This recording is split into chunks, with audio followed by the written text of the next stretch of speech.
my God. Earthquakes in western Pennsylvania, just one of the things people in Plum are concerned about as they debate a plan to bring fracking wastewater into their community. They want to know more about the plan and whether it is safe. David Highfield is live with more on that story tonight. David. Susan and Ken, as you know, fracking is already a divisive subject, and what to do with the wastewater from that fracking process, well, that is also controversial. Sometimes what companies do is they take an abandoned well and they pump that wastewater deep underground and they store it there permanently. But many people sounded off here tonight in Plum telling the EPA not to allow that here.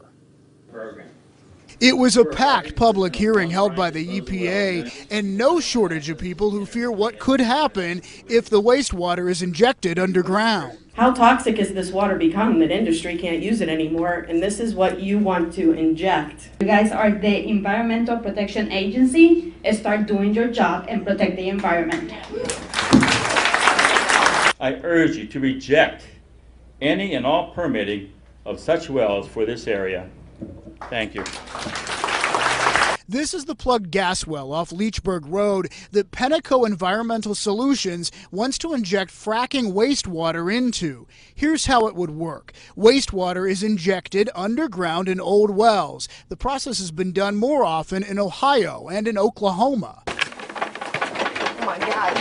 But it's also been linked in some locations to earthquakes, as close as the Youngstown area. Seismic activity, the possibility of water pollution, and more were brought up as concerns in Plum. The underground injection well is unnecessarily exposes Plum Borough residents to seismic activity, groundwater contamination, and other associated public health and environmental risks.